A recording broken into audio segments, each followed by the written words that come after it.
প্রকৃতি আমাদের জননী, আমাদের আশ্রয়স্থল। কিন্তু প্রকৃতি যখন তার ভয়াবহ রূপ ধারণ করে তখন পুরো মানব সভ্যতা কাঁপে।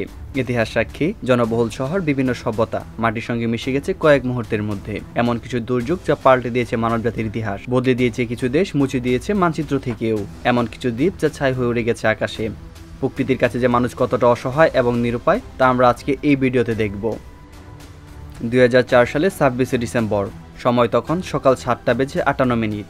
ইন্দোনেশিয়ার সুমাত্রা উপকূলে সমুদ্রের নিচে 9.1 মাত্রার ভূমিকম্প।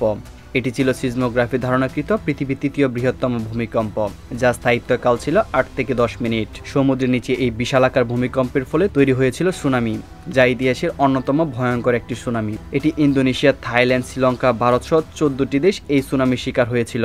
বিশাল বিশাল ঢেউ যেন সবকিছু গিলে নিচ্ছিল। 14টি দেশের 2,30,000 থেকে 2,80,000 মানুষ মারা গিয়েছিল। প্রকৃতি যেন এক মুহূর্তে দেখিয়ে দিয়েছিল তার আসল রূপ। 1970 সাল, এক শান্ত দুপুরে পেরুর ইয়াঙ্গার শহরে মানুষজন জানতেও পারেনি তাদের জীবনের শেষ দিনটা এত বিভীষিকাময় হতে যাচ্ছে। পৃথিবীর সবচেয়ে ভয়ানক পাহাড়ি দ যেটি হাজারো মানুষের প্রাণ কেড়ে নিয়েছিল মাত্র কয়েক মুহূর্তের মধ্যে। পেরুর আন্দিজ পর্বতমালায় অবস্থিত হুয়াসকারান, এটি দেশের সর্বোচ্চ এবং বিশ্বের অন্যতম বিপজ্জনক পাহাড়গুলোর মধ্যে একটি, যার উচ্চতা ছিল 6,768 মিটার। এই পাহাড়ের নিচে গড়ে উঠেছিল ইয়াঙ্গার ও ইয়াংটোকরা নামে দুটি ছোট কিন্তু ঘনবসতিপূর্ণ শহর। কিন্তু কয়েক মিনিটের মধ্যে শহর দুটি মানচিত্র থেকে হারিয়ে যায়। প্রায় 20,000-এরও বেশি মানুষ শুধু ইয়াঙ্গা শহরে মারা যায়। পুরো ভূমিকম্প ও পাহাড়ি 10 মিলে মোট 70,000-এরও বেশি মানুষ প্রাণ হারায় এবং গৃহহীন হয় 50,000-এরও বেশি মানুষ।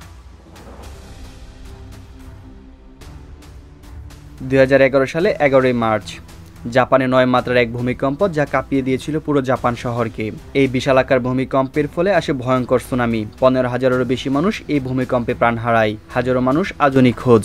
এই ভূমিকম্পের সবচেয়ে বড় আতঙ্কের কারণ ছিল জাপানের ফুকুশিমা পারমাণবিক বিদ্যুৎ কেন্দ্র, যার তেজস্ক্রিয়তা ছড়িয়ে পড়েছিল চারদিকে। এটা শুধু প্রাকৃতিক নয়, প্রযুক্তির উপরে ছিল এক ভয়ঙ্কর আঘাত। এর ফলে জাপান 360 বিলিয়ন মার্কিন ডলার ক্ষতির সম্মুখীন হয়। এই ভূমিকম্পের স্থায়িত্বকাল ছিল 6 মিনিট। 1815 সাল, ইন্দোনেশিয়ার কাকাতুয়া আগ্নেয়গিরি। এটি ছিল 3টি আগ্নেয়গিরির সমন্বয়ে গঠিত একটি দ্বীপগুচ্ছ।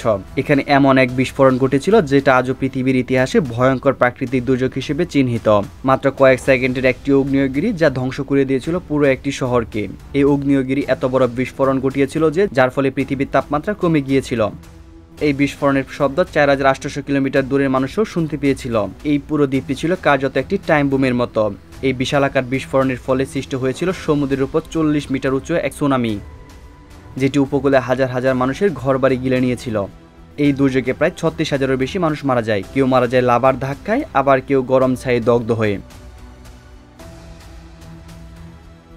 ফিলিপাইনের টাইফুন হায়ান, এটি ছিল ভয়ঙ্কর আরেক নাম। 2013 সালে 8 নভেম্বর, ফিলিপাইনে আঘাত হানে টাইফুন হায়ান। এটি ছিল এখন পর্যন্ত রেকর্ড করা বিশ্বের সবচেয়ে শক্তিশালী ঘূর্ণিঝড়গুলোর মধ্যে একটি। ঘন্টায় 315 কিলোমিটার গতিতে বয়ে আসা এটি ছিল বিশ্বের অন্যতম শক্তিশালী টাইফুন। এই টাইফুনের প্রায় 6,300 মানুষ মারা যায় এবং 11 মিলিয়নেরও বেশি মানুষ ক্ষতিগ্রস্তের সম্মুখীন হয়েছিল। সমুদ্রের পৃষ্ঠ থেকে বিশাল ঢেউ উঠে আসতে দেখে সমুদ্রের উপকূলের মানুষগুলো দৌড়াতে শুরু করে। বিমানবন্দর, হাসপাতাল, শহর সব এক মুহূর্তে ধ্বংসস্তূপে পরিণত হয়। পরিশেষে এইসব দুর্যোগের পেছনে আছে কষ্ট, কান্না আর অবর্ণনীয় ধ্বংস। সৃষ্টিকর্তা চাইলে আমাদের রক্ষা করতে পারেন, আবার আমাদের ধ্বংস করে দিতে পারেন। তাই আমাদের সকল ধর্মের মানুষের উচিত নিজ ধর্ম অনুযায়ী সৃষ্টিকর্তার আদেশ পালন করা।